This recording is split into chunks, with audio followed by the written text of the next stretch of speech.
Hello, my dear student. Today we are going to do the very first chapter of English grammar, which is the sentence.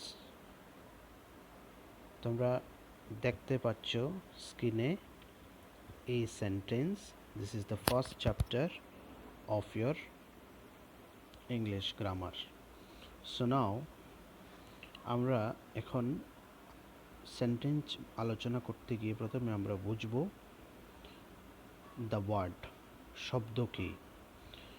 So here clearly written that when we speak or write something, we use words. The words used in speech are called spoken words. The words used in writing are called written words. Words meanings is that when we speak or write something, যখন আমরা কিছু লিখি অথবা বলি, we use words, আমরা কি করি? শব্দের ব্যবহার করি. The words used in speech are called spoken words. যেটা আমরা মুখ দিয়ে বলি সেটাকে বলা হয় spoken words. The words used in writing is called written words. যা আমরা লিখি তাকে বলা হয় written words. যা আমরা বলি তাকে বলা হয় spoken words. এখানে দেওয়া আছে the word spoken used the words used in speech are called spoken words. সহজ কথা, যেমন তোমরা যখন বলো তখন সেটা হলো তোমাদের স্পোকেন ওয়ার্ড. যখন তুমি লিখবে তার কোনো অর্থ থাকবে বা কিছু একটা থাকবে, তখন সেটাকে বলা হবে written words. Words are made up of letters. Letters তোমরা you have already studies what is letter এবিসিডিকে বলা, ইএফজি যেগুলো তোমরা পড়ে এসছো এগুলিকে বলা হয় letters. Words are made up of letters. এই যে শব্দ কয়েকটা অর্থ দিয়ে গঠিত হয়. যেমন তোমার নাম ধরো লিটন. তো এই লিটন নাম যেটা LITON, লিটন যখন লিখছো তখন বোঝা যাচ্ছে যে লিটন কাউকে কোনো একজন ব্যক্তির নাম. তো এইখানে কি বলা হচ্ছে, ক্লিয়ারলি বলা হচ্ছে ওয়ার্ডস are made up of letters. ওয়ার্ডসটা গঠিত হয় লেটার দিয়ে. এই এলটা একটা লেটার, আইটা একটা লেটার, টিটা একটা লেটার, ওটা একটা লেটার, এনটা একটা letter. Words spoken or written in a group express what we want to say to another person. A word group may be small or big. ওয়ার্ডের গ্রুপটা ছোটও হতে পারে, বড়ও হতে পারে. বড় ওয়ার্ডের যেমন ইন্টেলেকচুয়াল একটা শব্দ, সেন্টেন্স, তারপরে কাইন্ডস, KINDS, কাইন্ডস একটা ছোট্ট শব্দ. ঠিক আছে, ধরে নিলাম আমি কাইন্ডস অফ সেন্টেন্সেস এই একটা বাক্য ব্ল্যাকবোর্ডে বা হোয়াইট বোর্ডে খুব সুন্দর করে লেখা আছে. এখানে যে কাইন্ডস, KINDS, কাইন্ডস, এটার একটা মিনিং আছে. সেন্টেন্স, SENTENCES, সেন্টেন্সেস, এটার একটা মিনিং আছে. মাঝখানে যে OF, অফ, তারও একটা মিনিং আছে. তো বলা হলো এখানে তোমরা দেখতে পাচ্ছ the words spoken or written in a group express what we want to say to another person. A word group may be small or big. একটা ওয়ার্ড গ্রুপ ছোটও হতে পারে, বড়ও হতে পারে.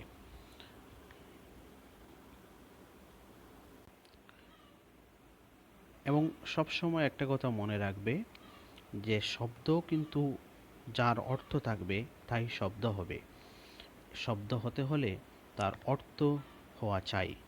গ্রামারের ভাষায় a word is a group of letters that has some meaning.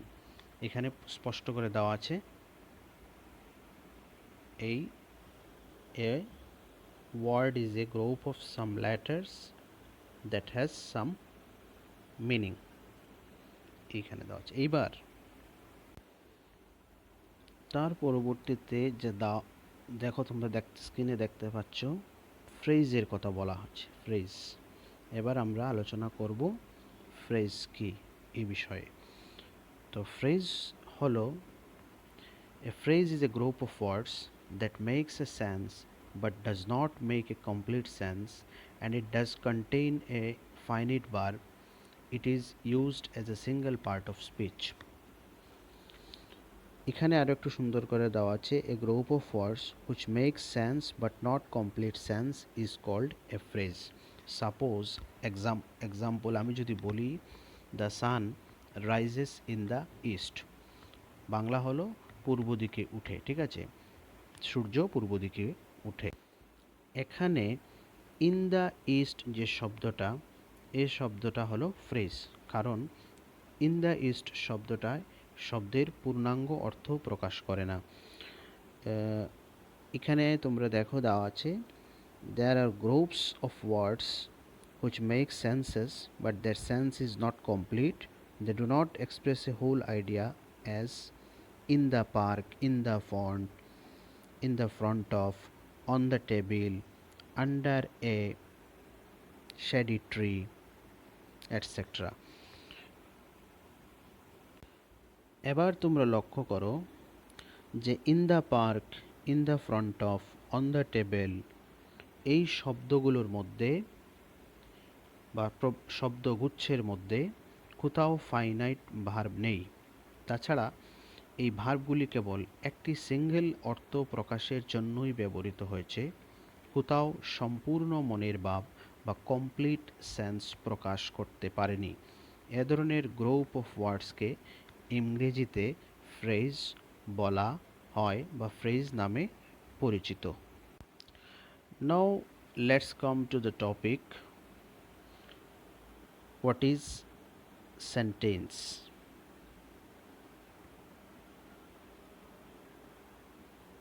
The sentence, you have seen sentence, now we will try to understand what is sentence. Sentence is a group of words which makes complete sense is called a sentence.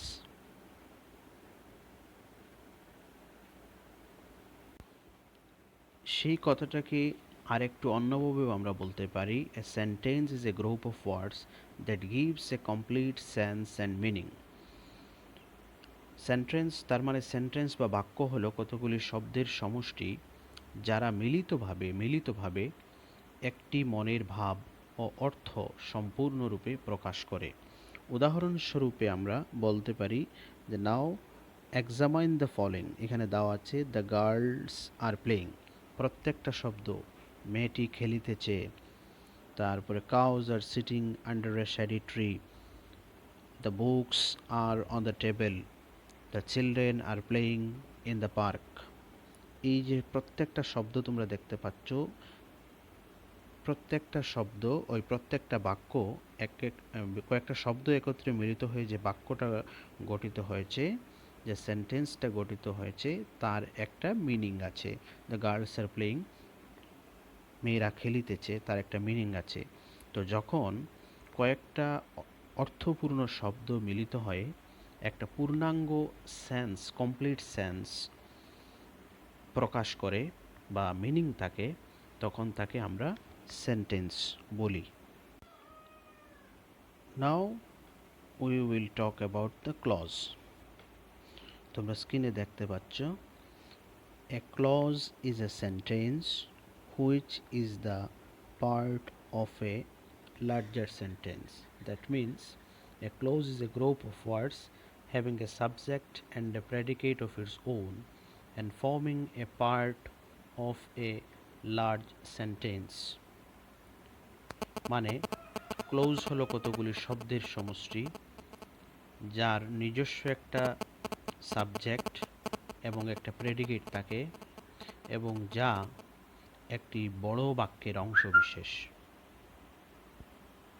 যা একটি বড় বাক্যের অংশবিশেষ। এক্সাম্পলসগুলো খুব সুন্দর করে দেওয়া আছে। The number 1, he said that he was an honest man. এখানে তোমরা দেখতে পাচ্ছ যেটা লাল করে লেখা, that he was an honest man, এটা হলো একটা ক্লজ। তারপরে I do not know which books you want, আমি জানি না তুমি কোন বইটা নিতে চাও। He believes as if he were a kind. Number 4, I have lost the pen which you gave me. For better understanding, we are taking another two examples of clause.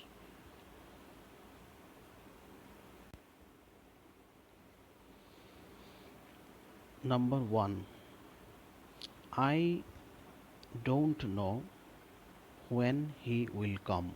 Number 2, he came and he delivered a speech. আমি আগে বলেছি, I have already mentioned a clause is a group. So at last we can say that each of the smaller sentences is called a clause. Each of the smaller sentences, that means I don't know, it is a clause. When he will come, it is also a clause. Number 2, whatever I give example, he came and he delivered a speech. He came is also a sentence, and he delivered a speech is also a sentence. So a group of words that forms part of a sentence and has a subject and predicate of its own, it is called a clause. I hope you understand.